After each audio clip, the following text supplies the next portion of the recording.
Back to the channel, and today we are going to start with the chapter number 6 of strategic management.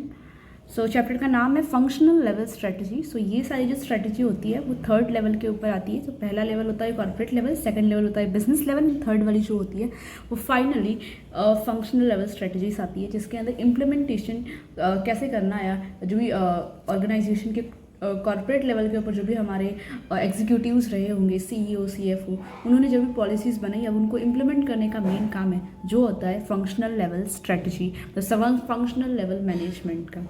सो शुरुआत कर लेते हैं फटाफट से. So functional level strategies helps in implementation of corporate level and business level strategies. It performs two important roles. First one is the provide support to overall business strategy, and second इसके अंदर बोला है कि provide direction as how functional manager will work. So सबसे पहला क्या बोला है, वो पूरी की पूरी business strategy को support provide करेगा, और second के अंदर बोला है कि वो direction provide करेगा functional level manager को कि आप कैसे उस strategy को implement करने वाले हो. फिर इसके अंदर बोला है कि it provides functional and departmental areas like marketing, finance, production, research and development, logistic as well as human resource. सब एरियाज़ के ऊपर हम मतलब आगे डिस्कशन करने वाले हैं. So without wasting time we are starting with marketing strategy first. तो मार्केटिंग स्ट्रेटजी की प्रोसेस की आप ये इतना डेफिनेशन जो होगा ना वो याद करने की कोशिश कर लेना. एग्ज़ाम में अगर आपको 2-3 मार्क के लिए क्वेश्चन आ गया कि आप मार्केट स्ट्रेटजी को एक्सप्लेन कीजिए, तो ये सारे जो 4 पॉइंट मैंने लिखे हैं ये आप लिख के आ जाना. तो process of analysing the market opportunities, selecting the target market, developing the market mix and managing the market efforts.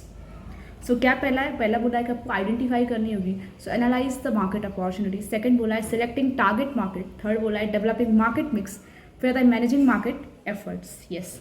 फिर देखते हैं नीड ऑफ मार्केटिंग स्ट्रेटजी. कौन कौन सी ज़रूरतें हैं मार्केटिंग स्ट्रेटजी को मतलब क्या ज़रूरत आन पड़ी कि हमें मार्केटिंग स्ट्रेटजी को इम्प्लीमेंट करने की ज़रूरत दिखी. तो पहला होता है कि delivering value to the customer, मतलब कस्टमर को एक वैल्यू प्रोडक्ट देना, मतलब कस्टमर को एक अच्छे क्वालिटी का प्रोडक्ट प्रोवाइड करना. वो कैसे पता चलेगा, अगर आप मार्केटिंग करोगे, कस्टमर के रिव्यूज़ को आप जान पाओगे, तो उसकी हेल्प से आप अच्छे से अच्छे तरीके से मार्केटिंग के अंदर मार्केटिंग इम्प्लीमेंट कर सकते हो. फिर सेकंड बोला है कि कनेक्टिंग विद कस्टमर, मतलब कस्टमर के नीड्स को आप फोकस करके प्रोडक्ट को बनाओगे और उसको उसके अकॉर्डिंग ही प्रोडक्ट बेचोगे. फिर देखते हैं मार्केटिंग मिक्स. तो मार्केटिंग मिक्स का मतलब क्या है. सो बोला है कि it is a set of controllable marketing variables that form blends in a coordinated way to make its offered in a target market. मतलब ऐसी कंट्रोलेबल एक्टिविटीज़, मतलब ऐसी ग्रुप ऑफ एक्टिविटीज़ जिसको फॉर्म कंट्रोल कर रहा है, और वो एक्टिविटीज़ जो होगी वो टारगेट मार्केट को फोकस कर रही. मतलब कुछ ऐसे मार्केट समझो, आप रिच पीपल के या फिर लोअर मिडिल क्लास के लोगों को अगर का टारगेट करना चाहते हो, तो आपके प्रोडक्ट की कॉस्ट फिर क्या रखनी होगी, मिनिमम रखनी होगी, तभी तो वो लोग अफोर्ड कर पाएंगे. और अगर आप टारगेट समझो हाई लाइफस्टाइल पीपल को अगर आप टारगेट करना चाहोगे तो प्रोडक्ट की कॉस्ट ज़्यादा रखनी पड़ेगी. सो इसके अकॉर्डिंगली आपको मार्केटिंग मिक्स को सेट करना है. फिर देखते हैं marketing mix comprise of 4 Ps. कौन कौन से वो 4 पीस है. सो पहला बोला है प्रोडक्ट, मतलब उसके अंदर कस्टमर भी आ चुका है. सो प्रोडक्ट मतलब क्या, कस्टमर सॉल्यूशन, जिसको हम एसएम की लैंग्वेज में प्रोडक्ट को बोलते हैं कस्टमर सॉल्यूशन. फिर आता है प्राइस या फिर कस्टमर कॉस्ट, प्राइस को ही बोलते हैं कस्टमर कॉस्ट. फिर आता है प्लेस, मतलब कन्वीनियंस के हिसाब से. एंड लास्ट वन है वो आता है प्रमोशन कम्युनिकेशन. सो कौन कौन से हमने देखे, प्रोडक्ट मतलब कि कस्टमर सॉल्यूशन, प्राइस मतलब कस्टमर कॉस्ट, प्लेस मतलब कन्वीनियंस, प्रमोशन मतलब कम्युनिकेशन. अब देखो प्रमोशन के अंदर, देखो प्रोडक्ट के अंदर आपको ये डिसाइड करना कौन सा प्रोडक्ट आप बेचोगे कस्टमर को. प्राइस के अंदर लिखना मतलब डिसाइड करना कितनी प्राइस रखोगे, मतलब रीजनेबल प्राइस रखनी होगी जो कि कस्टमर अफोर्ड कर पाए. प्लेस के अंदर बोला है कि ऐसा नहीं कि आप कुछ ऐसे रिमोट एरियाज़ में जाके अपना प्रोडक्ट बेच रहे हो जहाँ लोग ही ना पहुँच पाए. सो इसके अकॉर्डिंगली आपको लोकेशन डिसाइड करनी होगी कि आपको भाई मार्केट के अंदर जो भी फेमस लोकेशन है वहाँ अपना बिजनेस खोलना है या फिर कहाँ खोलना है जहाँ ईजीली बायर आपके प्रोडक्ट को खरीद सके. प्रमोशन के अंदर बोला है कि किस वे से आप कस्टमर को इम्प्रेस कर पाओगे ताकि वो आपका प्रोडक्ट खरीद ले. तो इसके अंदर फिर 4 स्ट्रैटेजी आती है. पहला होता है पर्सनल सेलिंग, जिसके अंदर एक हमारा जो भी सेल्स एजेंट जो है या फिर सेल्स पर्सन जो है वो पर्सनली कुछ मतलब खास कस्टमर होंगे, उनके घर पे जाके वो प्रोडक्ट को वो एडवर्टाइज़ करके आता है, और फिर अगर क्लाइंट मतलब कस्टमर को अच्छा लगे तो वो खरीदेगा। एडवर्टाइज़ के अंदर बोला है नॉर्मल एडवर्टाइज, तो it is a non personal और flexible and dynamic promotional method. और इसके अंदर ना आप पैम्पलेट मतलब देते हो कस्टमर को, brochures and then newspaper, magazines, TV, radio.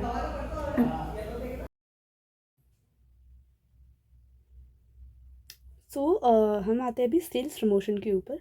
Sales promotion के अंदर बोला है कि it is a wider term that which includes all the activities undertaken to promote the business but are not covered any of three models under any of three models. और sales promotion हम इन तीनों आगे के जो model देखे थे जिसके अंदर पर्सनल, सेलिंग, एडवर्टाइजमेंट, पब्लिसिटी, ये तीनों को कवर नहीं करता है सेल्स प्रमोशन। इसके अंदर कुछ एडिशनल एक्टिविटीज़ आती है जिसके अंदर हम देख सकते हैं activities which are included in sales promotion like discount, cashback, no EMI cost, और या फिर आप देख सकते हो स्क्रैच कूपन्स भी काफ़ी बार कस्टमर को दिए जाते हैं। जैसे कि जीपे करते हैं तो जीपे के ऊपर हमें स्क्रैच कूपन मिलते हैं, हम ऐसे कूपन को स्क्रैच करते हैं तो वहाँ कुछ ऑफर्स होते हैं। फिर आता है एग्जीबिशन एंड फेयर्स भी लगते हैं जहाँ कस्टमर को इजीली हम लो कॉस्ट के ऊपर प्रोडक्ट बेचते हैं। मनी बैक गारंटी, तो ये सारे जो होंगे वो प्लेटफॉर्म के अंदर हम सेल्स प्रमोशन कर सकते हैं। अब आपको एग्जाम में क्वेश्चन आएगा कि आपको एक्सपैंडेड मार्केटिंग मिक्स के बारे में बताओ, तो इसके अंदर पहला देखेंगे हम पीपल, फिर आता है physical evidence and then comes process. People के अंदर बोला है कि जो भी हमारे ब्रांड एम्बेसडर जो होते हैं वो प्रोडक्ट को लॉन्च करते हैं और उसकी लाइफस्टाइल को नॉर्मल पीपल कॉपी करते हैं। तो इन सबको अगर ये सारी चीज़ें जो होंगी वो नॉर्मल पीपल की आप कॉपी करते हो, तो कॉपी करते समय क्या होगा, उस प्रोडक्ट का मार्केटिंग हो गया, मार्केटिंग होने की वजह से सेल्स बढ़ेगा। So all the human actors play a part in the delivering this product and services to the customer. फिर आता है फिजिकल एविडेंस, तो इसके अंदर बोला है कि environment where the firms and customer interact and product is offered to the customer. So या फिजिकली एक दूसरे के साथ बायर और सेलर मीटिंग करते हैं एंड देन प्रोडक्ट को सेल करते हैं। प्रोसेस के अंदर बोला है it is actual procedure, mechanism and activities by which a product services is delivered, example advance payment and cash on delivery. तो प्रोसेस के अंदर ये समझ लो आपकी ऑनलाइन शॉपिंग, जिसके अंदर आप अगर ऑनलाइन पेमेंट कर देते हो तो आपको सिर्फ और सिर्फ बाद में डिलीवरी मिल जाती है प्रोडक्ट को, मतलब एडवांस पेमेंट कर दिया और बाद में डिलीवरी मिल जाएगी, एंड कैश ऑन डिलीवरी होगा तो जब डिलीवरी होगी तभी आप पेमेंट कर दोगे, तो इसको हम बोलेंगे प्रोसेस। तो इसको एक्सपांडेड मार्केटिंग मिक्स के अंदर तीन people, physical evidence and process. Now will C strategic marketing plan. तो स्ट्रैटेजिक मार्केटिंग प्लान के अंदर ये जो 7 स्टेप दिए है तो वो याद रखने जैसा इम्पॉर्टेंट पार्ट है। एग्ज़ाम के अंदर भी आपको सिर्फ क्या आपको ऐसा पूछ लेंगे कि स्ट्रैटेजिक मार्केटिंग प्लान के बारे में बताओ, उसके क्या स्टेप्स है। सबसे पहला है एग्जीक्यूटिव समरी, मतलब आपको प्लान के लिए जो भी आप प्लान इम्प्लीमेंट करने वाले उसके लिए पहले इन्फॉर्मेशन इकट्ठा कर लो, जो भी सारी रिसोर्सेज चाहिए वो इकट्ठा कर लो, तो उसके लिए एक एग्जीक्यूटिव समरी बना लो। सेकंड बोला है करंट मार्केट सिचुएशन, तो करंट मार्केट के अंदर कौन सी करंट अब सिचुएशन चल रही है, कौन से प्रोडक्ट न्यूली लॉन्च हुए हैं और कौन से प्रोडक्ट एग्जिट हो रहे हैं, इन सबकी इन्फॉर्मेशन इकट्ठी कर लो, मतलब ऑब्जर्व करो करंट मार्केट सिचुएशन को। फिर आता है थ्रेट एंड अपॉर्चुनिटी एनालिसिस, तो आपके बिजनेस के लिए कौन से प्रोडक्ट थ्रेट है, कौन सी कंपनीज थ्रेट है, कौन से कॉम्पिटिटर्स आपके प्रोडक्ट को मतलब अब आउटडेटेड कर सकते हैं, उन सब के बारे में जानकारी ले लो, और आप कौन सी अपॉर्चुनिटी आप ग्रैब करके अपने प्रोडक्ट को अपने कॉम्पिटिटर के ऊपर अच्छे तरीके से परफॉर्म कर सके, मतलब अपने कॉम्पिटिटर को बीट करके अपना कॉम्पिटिटिव एडवांटेज क्रिएट कर सकते हो, तो वैसी अपॉर्चुनिटीज़ को फाइंड आउट करना। फोर्थ स्टेप है ऑब्जेक्टिव एंड इश्यूज़, फिर आता है marketing strategy. Objective and issues के अंदर बोला है कि आपको अपना ऑब्जेक्टिव फाइंड आउट करना है कि क्यों आप प्रोडक्ट लॉन्च करना चाहते हो, क्या आपका मतलब टारगेट है, और इश्यूज़ के अंदर आपके आपके प्रोडक्ट के अंदर कौन कौन सी इश्यूज आपको फेस हो रहे हैं उन सबको भी आइडेंटिफाई कर लो। मार्केट स्ट्रैटेजी के अंदर बोला है मार्केट स्ट्रैटेजी प्लान करोगे तभी तो प्रोडक्ट को लॉन्च कर पाओगे। एंड देन आता है एक्शन प्लान, मतलब अब आपको जो भी आपने प्लानिंग की है अब उसको इम्प्लीमेंट करने का जो भी मेन फेज आता है वो आता है एक्शन प्लान के अंदर। And last one is the strategy control, मतलब जो भी अपने ये 4 P's अपने लगाए उनके अंदर आपको कोई भी गड़बड़ लग रही है तो उनको करेक्ट करना, जो कि स्ट्रैटेजी कंट्रोल के अंदर आ जाता है। सो एग्जीक्यूटिव समरी नॉर्मली आप प्रोसेस की तरह याद रखोगे तो ये इजीली याद रह जाएगा। तो एग्जीक्यूटिव समरी मतलब सबसे पहले इनिशियली आप प्लानिंग करोगे, फिर करंट मार्केट सिचुएशन, मतलब ये सब एनालाइज कर लो सिचुएशन को, threat and opportunity analysis, and then objective and issues, marketing strategy, and then action plan, and last one comes is strategy control. अब हम देखेंगे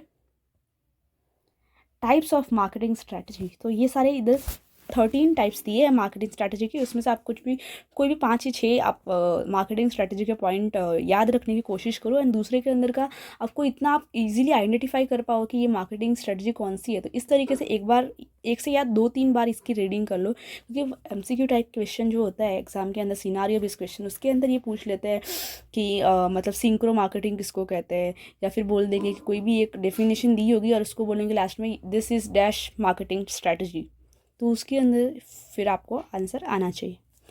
सोशल मार्केटिंग, जिसके अंदर example save water save life का मैंने लिखा है, तो ये आप समझ जाना। सोशली जो पब्लिक बिल्डिंग जो होती है, पब्लिक समझ लो ना, बस स्टॉप या फिर रेलवे स्टेशन, उसके ऊपर और दीवारों के ऊपर काफ़ी सारे पेंटिंग्स होते हैं ऐसे, सेव वाटर सेव लाइफ, फिर धूम्रपान जानलेवा एक्सेट्रा। फिर आता है एगमेंटेड मार्केटिंग।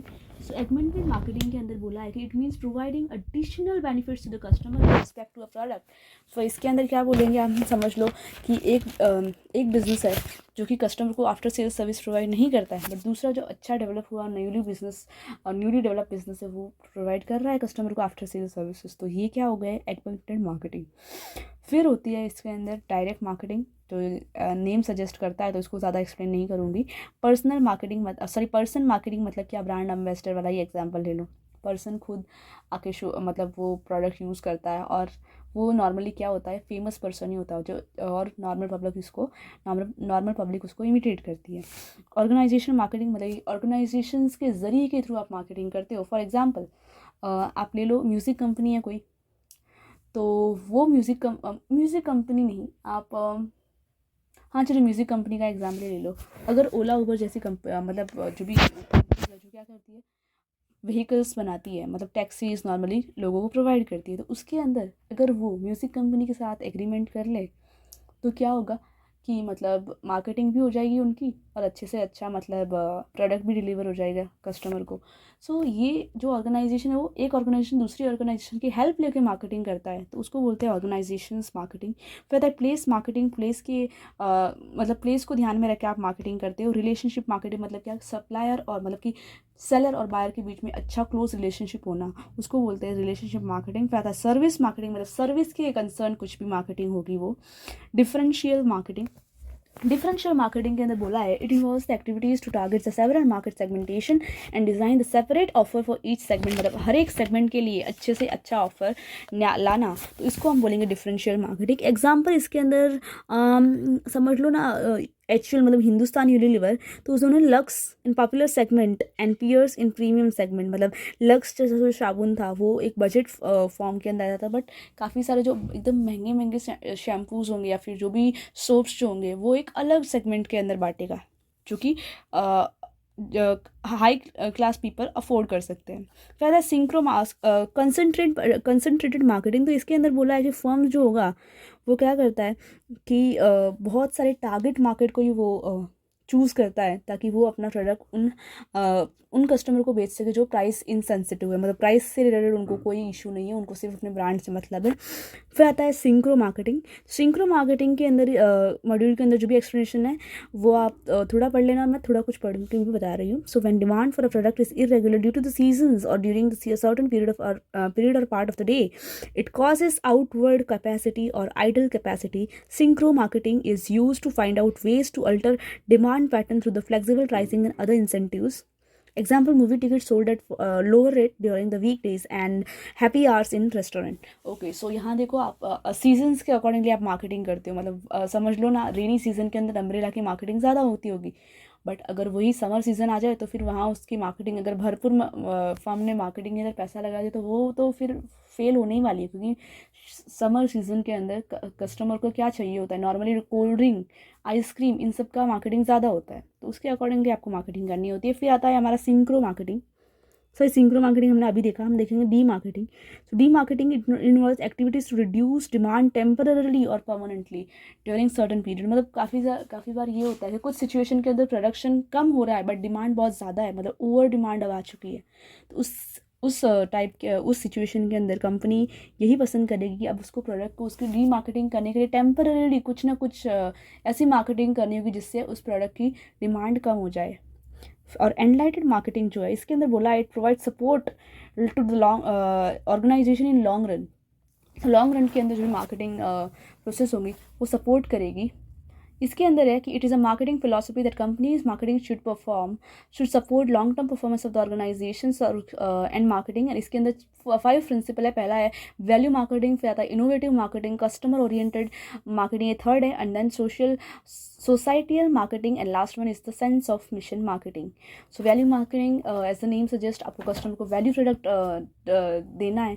एंड देन सेकेंड है इनोवेटिव मार्केटिंग, मतलब ऐसा नहीं कि आपको अपना कॉम्पिटिटर का सेम प्रोडक्ट इमिटेट करके बेच रहे हो, आपको इनोवेशंस तो लाना होगा, तभी तो कस्टमर आपके प्रोडक्ट की ओर खींचे चले आएंगे। थर्ड प्रिंसिपल क्या बोला है, कस्टमर ओरिएंटेड मार्केटिंग, मतलब कस्टमर को ध्यान में रख के आपको मार्केटिंग करनी है, उसकी ज़रूरतों को भी ध्यान में रखना है। सोसाइटियल मार्केटिंग, मतलब ऐसे प्रोडक्ट को मार्केटिंग नहीं करना जो सोसाइटी के लिए हार्मफुल है, तो वो प्रिंसिपल भी ध्यान में रखो। And then sense of mission marketing, मतलब मिशन के अकॉर्डिंगली मार्केटिंग करो, मतलब मिशन और मार्केटिंग का पर्पस दोनों का सेम रहना चाहिए। ऐसा नहीं कि मार्केटिंग कुछ अलग बोल रहा है और कंपनी का मिशन कुछ अलग। फिर हम देखेंगे सिलेक्टिंग अप्रोच प्राइसिंग स्ट्रेटजी। तो उसके अंदर 2 स्ट्रेटजी है, पहला होता है प्राइस स्कीमिंग, दूसरा था प्राइस पेनिट्रेशन। प्राइस स्कीमिंग के अंदर क्या बोला है कि यहाँ कस्टमर जो होंगे वो प्राइस इनसेंसिटिव होंगे, मतलब कस्टमर को प्राइस से कोई भी मतलब नहीं है, उनको सिर्फ अपनी ब्रांड और उसकी जो सेलर के साथ जो भी लॉयल्टी है उसको मेंटेन रखने का उसकी यही उसकी चॉइस होती है। So prices are very high at initial level of the new product, insensitive to the price, here the customer are insensitive to the price and sensitive to the brand and loyalty. और इसके अंदर example देखेंगे Apple के मतलब Apple का product यानी कि airports ले लो, आईफोन ले लो, तो वो सारे जो प्रोडक्ट हैं वो इनिशियली जब वो न्यू मॉडल लॉन्च होता है आईफोन का, तब वो इनिशियली प्राइस हाई होते हैं, धीरे धीरे उसकी प्राइस डाउन होती जाती है, जैसे कि जैसे जैसे न्यू प्रोडक्ट लॉन्च होता जाएगा, राइट। फिर बोला है कि प्राइस पेनिट्रेशन, तो ये प्राइस पेनिट्रेशन की जो भी स्ट्रैटेजी है वो नॉर्मली क्या करते हैं, वो लोअर मिडिल क्लास पीपल और मिडिल क्लास पीपल को ध्यान में रख के सप्लाई टारगेट करता है। तो इसके अंदर prices are very low at initial level and potential customer can afford this type of product. Example Jio, तो जियो ने जब अपनी सिम कार्ड लॉन्च की थी तब उन्होंने स्टार्टिंग में फ्री रखा था, ताकि क्या हर एक इंसान के पास जियो का सिम कार्ड हो सके एंड धीरे धीरे वो पूरे मार्केट को टारगेट कर सके। मतलब इंडिया के अंदर नॉर्मली जियो का अब जो शेयर है वो काफ़ी अच्छा बन चुका है, तो अब जियो को टक्कर देने के लिए अगर कोई न्यू कॉम्पिटिटर ऐड होता है तो उसको काफ़ी सारे बैरियर्स को टैकल करना होगा। फॉर द फिनेंशियल स्ट्रेटजी, तो इसके अंदर 4 फेज़ बोले हैं। सो फिनेंशियल स्ट्रेटजी के अंदर कौन कौन से फेज़ है, तो देखो फिनेंशियल स्ट्रेटजी के अंदर ये है सेम, मतलब ये सारा ये सब कुछ सेम ही है। सो या तो इसके अंदर हम देख लेते हैं फटाफट 4 कौन कौन से कंपोनेंट है। तो पहला इसके अंदर बोला है कि acquiring capital to implement strategy, मतलब sources of fund find out करना है, मतलब लॉन्ग टर्म लेना है या फिर शॉर्ट टर्म लेना है, या फिर आपको बोरोड फंड लेना है या फिर ओन्ड फंड लेना है। ओन्ड फंड लेना है तो शेयर कैपिटल इशू कर दो, बोरोड फंड लेना है तो क्या करना, डिबेंचर्स, बॉन्ड्स, वो सब कुछ इशू कर लो, राइट। फिर आता है इसके अंदर सेकेंड लेवल जो है ये है हमारा projected financial statement budget as effective tool to implement financial strategy। मतलब इसके अंदर तो बजट डिसाइड करना होगा कि हमें कौन कौन से रिसोर्सेज चाहिए होंगे, हमारे फिनेंशियल बजट हम कैसे बनाएंगे। And then utilisation of management fund, मतलब अब जो रिसोर्स मतलब जो भी फंड इकट्ठा हुआ है उसको कैसे चैनलाइज करेंगे वो देखो। And evaluating worth of the business, मतलब हमने बिजनेस के अंदर कितना वर्थ क्रिएट किया है वो चेक करना है। और इसके अंदर हमारी 3-4 मेथड आएंगी, तो वो बहुत इंपॉर्टेंट मेथड है। पहला होता है नेटवर्थ और शेयर होल्डर्स इक्विटी अप्रोच, जिसके अंदर बोला है कि आपको डिटरमाइन करनी होगी नेटवर्थ कितनी है, टोटल असेट्स की, टोटल लाइबिलिटीज़ की। एंड आपको अगर गुडविल के अंदर आपको ओवर वैल्यूएशन या अंडर वैल्यूएशन लगता है तो उसके अकॉर्डिंगली एडजस्टमेंट कर लो। देन आता है future benefit to owner through the net profit, तो इसके अंदर ना आपका जो भी नेट प्रॉफिट है, करंट नेट प्रॉफिट है, उसको मल्टीप्लाई करोगे अगर 5 टाइम्स, तब आपको अपने बिजनेस की फ्यूचर वर्थ आपको पता चल जाएगी। फिर आता है मार्केट बेस्ड वैल्यूएशन, तो मार्केट बेस्ड वैल्यूएशन के अंदर बोला है कि letting market decide the value of the firm, मतलब मार्केट खुद डिसाइड करेगा कि क्या फर्म की वैल्यू है, जिसके अंदर भी worth of business is determined based on selling price of the similar company, मतलब आपके बिजनेस की वैल्यू आपके कॉम्पिटिटर के बेसिस की वैल्यू के अकॉर्डिंगली डिटरमाइन होंगी। इसके अंदर सेकंड मेथड है price earning method, right, price ratio method. इसके अंदर ना 3 मेथड्स हैं। इसके अंदर 3 मेथड्स हैं जो मैंने लिखी नहीं है, बट आप अगर एग्ज़ाम के अंदर काफ़ी बार इसके बारे में क्वेश्चन पूछ लिया जाता है। सो इसको आप पढ़ लेना बुक में से। मैं आपको सिर्फ ओरली बता रही हूँ कौन कौन सी मेथड थी। तो पहले के अंदर क्या बोला था, मार्केट बेस्ड वैल्यूएशन के अंदर पहली मेथड ये है कि आप अपने बिजनेस की जो भी वैल्यू है वो आपके कॉम्पिटिटर के वैल्यू के अकॉर्डिंगली डिटरमाइन कर लोगे। सेकंड बोला है प्राइस अर्निंग रेशियो मेथड। तो इसके अंदर क्या बोला है कि आपकी मार्केट पर शेयर है, market price of share per share divided by earning price per share into average profit of 5 years। तो ये सब इसके अकॉर्डिंगली आप अपने कंपनी की वर्थ पता कर सकते हो। आउटस्टैंडिंग शेयर मेथड के अंदर बोला है, तुम्हें फॉर्मूलाज है वो याद रख लेना। इसके अंदर बोला है number of outstanding shares into market price per share plus premium amount acquired in which is willing to acquire company. फिर देखते हैं प्रोडक्शन और ऑपरेशन स्ट्रैटेजी। प्रोडक्शन और ऑपरेशन स्ट्रैटेजी के अंदर पहला है अंडरस्टैंडिंग प्रोडक्शन सिस्टम। मतलब प्रोडक्शन सिस्टम को आइडेंटिफाई करो, कैपेसिटी ऑफ फैक्ट्री क्या है और उसकी लोकेशन कैसी है, उसका लेआउट कैसा है, उसकी डिग्री क्या है, डिग्री ऑफ ऑटोमेशन कैसा लगा हुआ है, एक्सटेंट ऑफ वर्टिकल इंटीग्रेशन कैसा है, वो सब देखना। एंड फिर आता है हमारा प्रोडक्शन और प्लानिंग एंड कंट्रोल। तो प्रोडक्शन प्लानिंग एंड कंट्रोल के अंदर बोला है कि आपको प्रोडक्ट के रिगार्डिंग प्लानिंग करनी है, रॉ मटेरियल कैसे आएगा, कॉस्ट ऑफ प्रोडक्शन क्या रखोगे, क्वालिटी मैनेजमेंट कैसा होगा, maintenance of plant and machinery आप कैसे करोगे वो देख लो। फिर आता है इसके अंदर थर्ड लेवल जो कि होता है लॉजिस्टिक मैनेजमेंट। लॉजिस्टिक मैनेजमेंट के अंदर बोला है कि it is a process of managing flow of supplies into और through and out of the organisation. मतलब रॉ मटेरियल को आपको ऑर्गेनाइजेशन के अंदर कैसे लाओगे और कैसे उसको फिनिश गुड्स के अंदर कन्वर्ट करोगे, ये सारा लॉजिस्टिक मैनेजमेंट बताता है। लॉजिस्टिक मैनेजमेंट के अंदर काफ़ी सारे क्वेश्चन आते हैं एग्जाम के अंदर, तो आपको लिखना होगा इसके अंदर भी। या सॉरी, मैंने आपको यहाँ मैंने क्या कर दिया, लॉजिक लिखा है बट एक्चुअली लॉजिक नहीं है, लॉजिस्टिक है।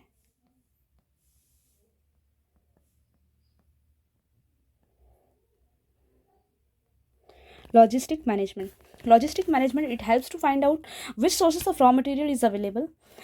Second बोला है कि how many manufactured locations are there and how what product are made at each location. फिर बोला है which mode of transportation we will use and what is the nature of distribution channel. तो इन सब के answer जो होंगे वो logistic management बताता है, वो कैसे रॉ मटेरियल को एक्वायर करना है वो बताता है, कितनी सारी मेथड है, कौन कौन सी लोकेशन है, कौन कौन से मोड हम यूज़ कर सकते हैं, इन सबको बताने का काम लॉजिस्टिक मैनेजमेंट का होता है। नाउ आगे देखते हैं supply chain management. Supply chain management is a process of planning, implementing and controlling the chain operation. मतलब जो भी प्रोडक्शन प्रोसेस जहाँ से शुरू होती है वहाँ से लेकर कस्टमर को एंड प्रोडक्ट जब तक मिलता नहीं उन सभी प्रोसेस को बोलते हैं supply chain management. And it involves the movement and the storage of the raw material, work in progress and finished goods from the point of origin till the point of and which is consumption. मतलब शुरुआत से लेकर and तक जो भी production process है उन सबको इन्वॉल्व करता है हमारा सप्लाई चेन मैनेजमेंट।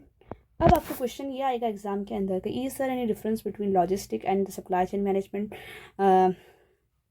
तो आपको आंसर देना होगा कि मतलब यस डिफरेंस तो है। और दूसरा क्वेश्चन ये आएगा आपको कि ये दोनों क्या सेम है, supply chain management logistic management. तब आपको आंसर लिखना होगा no they both are different but normally people use in a similar sense but there is a difference between them। देखो पहला जो लॉजिस्टिक मैनेजमेंट है ना वो एक सप्लाई चेन मैनेजमेंट का एक पार्ट है, right? So supply chain management is an extension of the logistic management and it is a wider in scope. Logistic deals with the flow of supplies but the supply chain management has additional component and like promote product development, manufacturing, planning, customer service etc. So इसकी वजह से दोनों में difference तो है क्योंकि supply chain management include करता है लॉजिस्टिक मैनेजमेंट को। फिर हम देखते हैं implementation of supply chain management, कैसे कैसे हम इम्प्लीमेंट कर सकते हैं सप्लाई चेन मैनेजमेंट को। सबसे पहले प्रोडक्ट को डेवलप करो, प्रोडक्ट के डेवलपमेंट के अंदर जो भी प्रोसेस है वो लगा लो।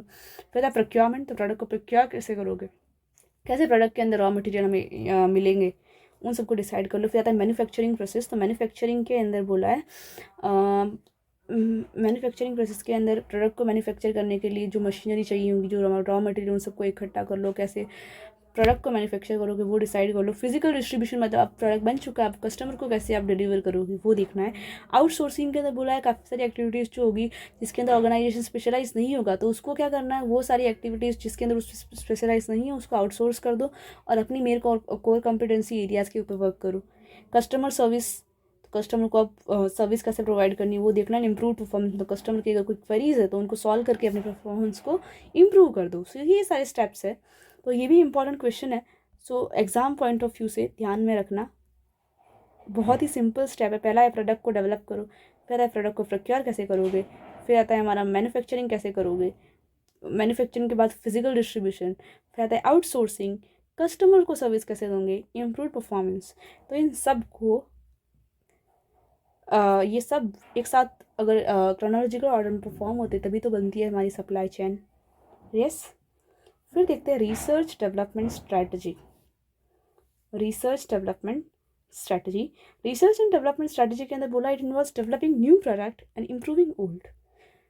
मतलब नए को डेवलप करो और ओल्ड को इम्प्रूव करो in such a way that allows effective strategy implementation. तो ये सब करोगे तो स्ट्रैटेजी तो अच्छे तरीके से इम्प्लीमेंट होने ही वाली है।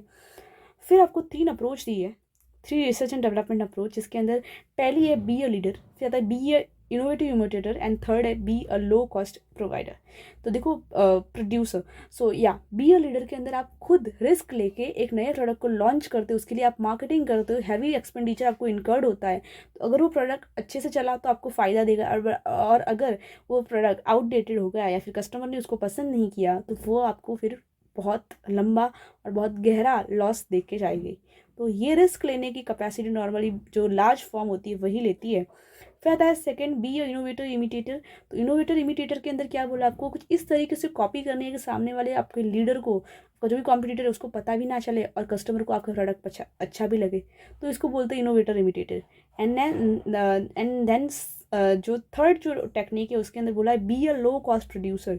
तो यहाँ जो प्रोडक्ट होंगे ना वो नॉर्मली लोग खरीदते ही है, मतलब फॉर एग्जांपल वीट, तो वीट के अंदर कोई ऐसे खास मार्केटिंग करने की ज़रूरत नहीं है। अगर आप वीट के प्रोड्यूसर है तो लोग आपके पास से वीट तो खरीदेंगे क्योंकि वो नेसेसिटी है, राइट। बट काफ़ी बार इसमें भी हम टीवी में ऐड देखते हैं आशीर्वाद आटा, तो जैसे वो ब्रांड बन चुका है, सो उसके लिए अगर वो रिसर्च एंड डेवलपमेंट करते तो वो भी it is okay, but normally नहीं करते तो भी वो बिकने तो वाला ही है।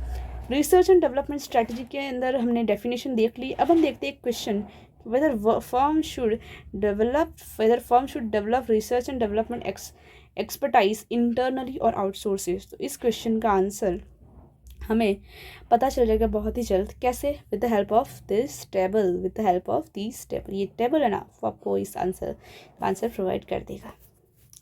सो इसके अंदर rate of market growth and rate of technology change, इसके अकॉर्डिंगली आपको ये मैट्रिक्स दिया है। और रेट ऑफ टेक्नोलॉजी चेंज का मतलब क्या होगा, आपके कंपनी के पास कितनी कैपेसिटी को टेक्नोलॉजी की चेंज मतलब जल्दी से जल्दी वो अपने आप को अपडेट कर लें। और रेट ऑफ मार्केट ग्रोथ में आपके कंपनी की ग्रोथ। सो अगर रेट ऑफ मार्केट ग्रोथ भी फास्ट है और टेक्नोलॉजी के साथ अपने आप को अच्छे तरीके से बदल पा रहे हो, तो यहाँ क्या बोला है, obtain expertise through the well establish organization in the industry. तो मतलब इंडस्ट्री के अंदर सबसे जो ज़्यादा से ज़्यादा अच्छा मतलब एक्सपर्ट है उसके पास से आप अपने ऑर्गेनाइजेशन के लिए मार्केटिंग स्ट्रेटजी चुनोगे। फिर आता है सेकेंड फेज जो इसके अंदर बोला है मार्केट ग्रोथ स्लो है, बट आपकी जो भी टेक्नोलॉजी का आप चेंज हो रही है उसके अकॉर्डिंग आप अपने आप को अपडेट एकदम फास्टली कर पा रहे हो। तो इसके अंदर बोला है organization should not do research and development, product will get obsolete quickly and easily. तो यहाँ क्या बोला है कि आपको यहाँ रिसर्च एंड डेवलपमेंट नहीं करनी चाहिए। वाई? बिकॉज देखो यहाँ आपके पास आपकी ग्रोथ बहुत कम लेवल पे हो रही है और टेक्नोलॉजी आप बार बार बदल रहे हो, तो इसकी वजह से आपको ही फिर आपको भी फिर आपका हो सकता है प्रोडक्ट ईजिली ऑब्सोल्यूट हो जाए, मतलब प्रोडक्ट ना चले मार्केट के अंदर। फिर थर्ड इसके अंदर बोला है कि आपका मार्केट ग्रोथ तो अच्छा है बट टेक्नोलॉजी चेंज हो रही है, वो एकदम स्लो लेवल में हो रही है। तो यहाँ ये परफेक्ट सिचुएशन है जहाँ आप अपनी रिसर्च एंड डेवलपमेंट की जो भी प्रोसेस है वो आप आउटसोर्स कर दो अच्छी इंडस्ट्री को। एंड देन 4 आता है कि दोनों ही स्लो है, रेट ऑफ ग्रोथ भी मतलब मार्केट ग्रोथ भी स्लो है और फिर टेक्नोलॉजी चेंज है वो भी स्लो है। तो यहाँ क्या बोला है कि आपको in house research and development करना शुरू कर देना चाहिए ताकि आपकी प्रोडक्ट की टेम्पररी मोनोपोली क्रिएट हो सके। Now we will see human resource strategy, कौन कौन सी ह्यूमन रिसोर्स स्ट्रेटजी है। तो इसके अंदर बोला है कि strategic responsibility of the HR manager include assessing the staffing needs of the organization. मतलब ऑर्गेनाइजेशन की आपको स्टाफ की जो भी ज़रूरतें हैं उन सबको ध्यान में रख के आपको एक प्लान डेवलप करना होगा. एंड देन क्या है कि developing staffing plan for effective implementation of strategy. और फिर स्ट्रेटजी इम्प्लीमेंट करने के लिए कौन कौन सी चीज़ें चाहिए होगी उसके अकॉर्डिंगली आपको डेवलपमेंट लाना होगा. सो पहला क्या, assessing staffing needs and then developing plan for implementation of those strategy. So इसके अकॉर्डिंगली बनाना है. फिर हम देखते हैं मेजर स्ट्रेटजिक डिसीजंस और concerns related to human resource management. कौन कौन से कंसर्न है जो एक इम्पॉर्टेंट पार्ट प्ले करते हैं. सो पहला बोला है disruption of the social political structure. Disruption of social political structure के अंदर यही बोला है कि यहाँ आपको breach of authority and duty सबको देखना होगा. Disruption of social and political structure के अंदर एक्सप्लेनेशन यही दिया है कि implementation of strategy may result in the change of roles, responsibilities and power of employees. This may cause employees to resist strategy implementation. मतलब अगर आप बार बार एम्प्लॉयज़ के रोल और रिस्पॉन्सिबिलिटी को चेंज कर पा रहे हो तो जो भी लेज़ी एम्प्लॉय जो होंगे उनको लगेगा क्या बार बार हमारी पोजीशन चेंज कर रहे हैं. हमको जब एक काम के अंदर हम थोड़ा स्पेशलाइजेशन हासिल करते हैं तब हमको चेंज कर देते हैं. तो इसकी वजह से काफ़ी सारे एम्प्लॉय आपका मतलब अपोजिशन भी उठाएंगे आपके मतलब फिनांस फंक्शनल मैनेजर के against. And while formulating and implementing strategy such disruption should be consider. तो ऐसे डिस्ट्रप्शन को भी फंक्शनल मैनेजर को कंसिडर करना होगा, क्योंकि बार बार अगर आप चेंज करते हो एम्प्लॉय की रोल एंड रिस्पॉन्सिबिलिटी तो इसकी वजह से क्या होगा कि उनको एक्सपर्टीज़ हासिल ही नहीं होगी. फिर इसके अंदर सेकंड जो ये है हमारा failure to mismatch individual skills and aptitude with the implementation task. मतलब एम्प्लॉय को आपने उसके टैलेंट के अकॉर्डिंगली जॉब असाइन नहीं की है, बट ऐसे ही रैंडमली कुछ भी असाइन कर रहे हैं तो ऑब्वियसली फेलियर तो होना ही वाला है उस टास्क के अंदर. सो इससे अच्छा while job is specific and people are dynamic then the matching job with the employ skills is important. And commonly use method for the building support for strategy implementation are training, transfer of job, promotion, workshop. तो इन सबको आप strategy को adopt करने के बाद ही आप employ के ट्रू जो भी होगा उसकी पैशन जो होगा फिर ट्रू उसकी क्वालिटीज़ आप पहचान पाओगे. फिर थर्ड वाला जो है वो इसके अंदर आता है हमारा इनएडिक्वेट top management support for strategy implementation. मतलब टॉप लेवल मैनेजमेंट भी आपको सपोर्ट नहीं कर रहा है, मतलब फंक्शनल लेवल मैनेजमेंट को सपोर्ट नहीं कर रहा है, तो वो स्ट्रेटजी कैसे इंप्लीमेंट होने वाली. So personal commitment of the top level management is pre requisite for the successful implementation of successful strategy implementation. So obviously top level management अगर आपको सपोर्ट करेगी तभी तो स्ट्रेटजी इंप्लीमेंट होने वाली है. तो this commitment must be express in the visible way. Now will C role of HR management in achieving competitive strategy. Role of HR management in achieving competitive strategy. So कौन से role है. पहला होता है इसके अंदर कि रिक्रूटमेंट एंड सिलेक्शन. कैसे आप रिक्रूट करो, कैसे आप सिलेक्ट करोगे एम्प्लॉयज़ को. फिर आता है ट्रेनिंग दे दो एम्प्लॉय को अच्छे तरीके से ताकि वो अपना टैलेंट और से मतलब टैलेंट पहले से ही बेहतर कर पाए. परफॉर्मेंस अप्रेजल, मतलब जब कोई एम्प्लॉय अच्छा काम करता है तब उसको प्रमोट करो, उसका प्रमोशन दो उसको अच्छे से. फिर आता है कॉम्पनसेशन मतलब क्या, काफ़ी बार आपका कॉम्पिटिटर जो होता है वो अपने एम्प्लॉयज़ को मतलब बहुत सारा अच्छा प्रमोशन देता है तो एम्प्लॉय डीमोटिवेट हो जाए आपकी कंपनी का कि भाई उसको तो इतना प्रमोट कर रहे हो उसका एम्प्लॉयर, मुझे मेरा बॉस कुछ ज़्यादा प्रमोशन ही नहीं दे रहा है. तो इसकी वजह से जब ज़रूरत लगे तब अपने कॉम्पिटिटर से अच्छा कॉम्पनसेशन भी पे करो अपने एम्प्लॉय को ताकि वो और अच्छे से काम कर पाए. स्ट्रेटजिक प्लान, तो इसके अंदर बोला है it refers to linking human resource management with the strategic goals and objectives to improve the business performance and developing organizational structure that focuses on implementation and innovations and flexibility. तो strategic human resource management के अंदर बोला है कि ये एक ऐसी process है जो कि लिंक करता है ह्यूमन रिसोर्स मैनेजमेंट के एफर्ट्स को उसके स्ट्रेटजिक गोल एंड ऑब्जेक्टिव के साथ, उसके बिजनेस परफॉर्मेंस को इम्प्रूव करने की हर एक कोशिश करता है और एक अच्छे से अच्छा ऑर्गेनाइजेशन स्ट्रक्चर डेवलप करता है जो कि उसके जिसका फोकस होता है कि वो इम्प्लीमेंट कर सके इनोवेटिव मार्केटिंग स्ट्रेटजी जो कि कॉर्पोरेट लेवल ने डिसाइड की है. Now, human resource practices can be an important source of competitive advantage strategy, which should be focused on pre-selection practice, selection practice, and आता है post-selection practice. सो देखो pre selection practice के अंदर ये बोला है कि it includes human resource planning and job analysis, मतलब आप कैसी जॉब आपको देनी है एम्प्लॉयज़ को, किस एम्प्लॉयज़ को रिक्रूट करोगे, वो सब देख लो। सिलेक्शन प्रैक्टिस के अंदर बोला है कि recruitment and selection of the employ should be done as per the mission of the organisation, मतलब ऑर्गेनाइजेशन का मिशन को ध्यान में रख के एम्प्लॉय को अपॉइंट या रिक्रूट करो। ऐसा नहीं कि मिशन कुछ और है और एम्प्लॉय को आप ऐसे ही अंधाधुन मतलब अपॉइंट कर रहे हो। पता है पोस्ट सिलेक्शन प्रैक्टिस, तो इसके अंदर बोला कि this is done to maintain and improve performance level through the training, development, compensation, performance appraisal. तो इन सबको ध्यान में रख के आपको पोस्ट सिलेक्शन करना है। Now will see strategic role of human resource HR manager. कौन कौन सा रोल है, तो पहला बोला है कि प्रोवाइडिंग पर्पसफुल डायरेक्शन। तो ह्यूमन रिसोर्स मैनेजर जो भी होगा उसको एक डायरेक्शन तो प्रोवाइड करनी होगी ना, जिसको फॉलो करके फंक्शनल लेवल एम्प्लॉय जो होगी वो अपना टारगेट अचीव करेंगे। फिर है बिल्डिंग कोर कॉम्पिटेंसीज, मतलब एम्प्लॉय के अंदर उसको टैलेंट को पहचान के उनके एक्सपर्टीज़ के ऊपर वर्क करना, वो काम भी होता है HR मैनेजर का। फिर आता है क्रिएटिंग कॉम्पिटिटिव एडवांटेज, मतलब HR मैनेजर को नॉर्मली पता होता है कि भाई ये काम हमारे एम्प्लॉय ज़्यादा अच्छा कर रहे हैं तो ये हमारा कॉम्पिटिटिव एडवांटेज बन सकता है, तो उन सबको क्रिएट करने की जवाबदारी भी उनकी होती है। फिर आता है फैसिलिटेशन ऑफ द चेंज, तो कैसे आप चेंज को एक मतलब अच्छे से अच्छा चेंज लाए ऑर्गेनाइजेशन, मतलब इनोवेशंस लाओ, तो उन सबको फैसिलिटेट करना ताकि एम्प्लॉय और मोटिवेट और अच्छे से अच्छा काम कर पाए। फिफ्थ आता है मैनेजिंग वर्क फोर्स डाइवर्सिटी, मतलब जो भी एम्प्लॉय है वो ऐसा तो पॉसिबल नहीं है कि एक ही एरिया में से है, वो मतलब कंट्री के कौन से भी एरिया में से आ सकते हैं, तो उन सबके डाइवर्सिटी को प्रमोट करो, उन सबके डाइवर्सिटी को मैनेज करो। मतलब आप ऐसा भी कर सकते हो कि भाई एक मतलब एरियाज़ के लोगों को एक ग्रुप के अंदर बांट दो, दूसरे को दूसरे के अंदर, उसके अकॉर्डिंगली, मतलब ताकि क्या उनकी जो लैंग्वेज होगी उन सब के अंदर हमें सिमिलरिटी मिलेगी, ताकि वो अच्छे से एक दूसरे के साथ कम्युनिकेट कर पाए।